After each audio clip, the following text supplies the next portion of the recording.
Hello everyone, so in this video, let us talk about the second problem from the 30 day of JavaScript study plan. The second problem is counter. So in this specific problem, we'll talk about a very interesting topic and you can find a lot of videos online about this, but I will give you how I understand this topic by myself and you can also visualize it in the same way. So the problem statement first go around that. So the problem statement goes like this, that you're given an integer n, return a counter function. This counter function initially returns n and then return one more than the previous value every subsequent times it is called, that is n plus 1, n plus 2 and so on. So the initial time it will return n and the subsequent time it will called, it will return n plus 1 and so on. As you can see here, that you will give the function initially, let's say n equal to 10. So when you first call that function, it will give you like 10, then 11, then 12 and so on. But in the first time when you call this, you will give this input, but for the subsequent times you will not give. So when you're initializing, like you're writing this function call, then you will eventually give that initial n value, but when you count or like call this function, you will not give that value again and again. So you have to somewhat store that value, that essence, inside the function call itself. And that is the topic that we want to discuss in this particular video, that is closures. Now you can find out a lot of videos on closures all around the internet of JavaScript, but let me tell you how I understand that. So let us take this as an example first. As you can see here, that this is a function that is called with a value of 10, which will in return a function. When this return a function, when you call that particular function again and again, it will give you 10, 11, 12. Though I have only given 10 in the very first initial value, in the subsequent values I'm not giving 10, but it has stored the essence of 10 inside that. So what is eventually closure is? Let's take an example. What I take generally is that when you, let's say, call a function, let's say you are doing some code and then eventually there's a function call. When there's a function call, what happens is, what actually happens with the function, it has some variables, it has some another lines, maybe it has some another function call and so on. So all of them, some memory is allocated to them, like these variables and so on. But when this function calls finish, all of this is garbage collected and removed, and the, you can say, the control comes back to the main thread or the function that is going on. Okay, the main function. So the overall idea or the essence here is that when this function is called, there is some memory that is allocated, but when the function call is like suspended, like finished, the overall memory is removed.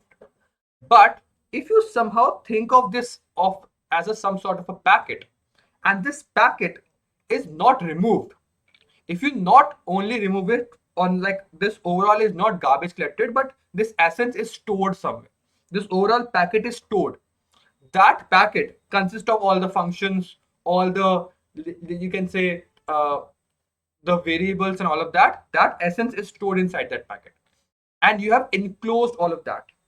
And that is what enclosure for me is, that all the lexical scope, all the scope, these variables, all these functions is enclosed, and you can reuse them again and again, instead of like when the function call ends, the essence is lost. That is what closure is according to me, that you can like reuse. So because we can return a function, we can return a function inside a function in JavaScript. We can store this essence inside that function, because function is actually all of these values. So we can store that value.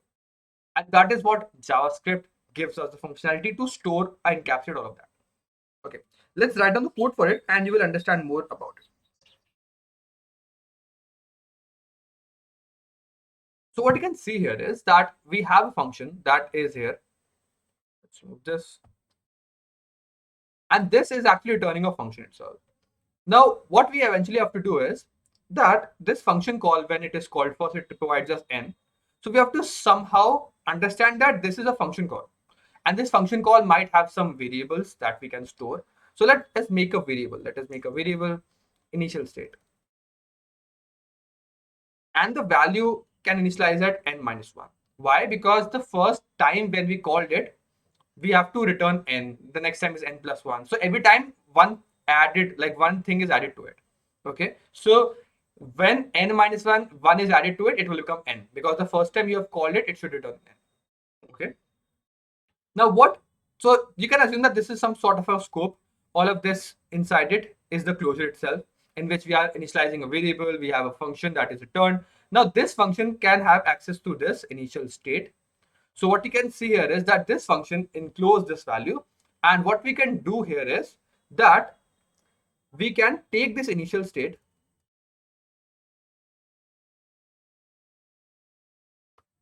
increment its value by 1. So you can just do it a plus equal to 1, and then you can return this initial state. That's it. Now what this eventually do is that we are incrementing the initial state value by 1.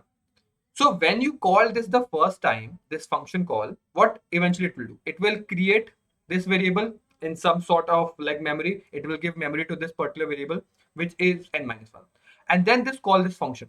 When this function is called, it will increment the value of this variable by 1, that is here, and then return this variable. That is the eventually from n minus 1, it will become like n because 1 is added to it, and it will return n. And now when this function is like stopped, all this memory or this allocation of this like variable and all that is not gone. It is still there. So whenever you again call this like this function, as you can see, counter again is called, this counter is again is called. So what you can see is that this variable will now again be called from the previous state that it was on. It was on n. So it was on n, and again the n plus 1 is called. So n plus 1 is called, so it will increment the value from there itself. Not a new variable is created because of closure. That all of this information is not wiped off. It is still stored in this particular essence. So this like creates this closure and store it in counter, so that whenever counter is called again and again, the same state is reused. From the same state, the next state will come. It is not that a new, let's say, function call is made in which all these variables are initially like called. I hope you understand. That is what closure to me, and like there might be something more conceptual which you can read online. I will not go into that much detail, but the overall idea is that all the essence is stored here, and like whenever you recall it, the previous state is taken, not it is reinitialized. Okay, and then you can take it and like recall it, and then you can like whenever it is called again, it will increment the value for initial state one by one, and it will return the answer. Okay, that's the overall idea here. Let's also check it out. I hope so it will run, but let's just check it out. Yeah, so it will run, and that is the overall idea for this particular problem. Thank you for watching the video till the end. If you still have any doubts, you can mention in the comment box for this particular video. I will see you in the next one coding, and bye.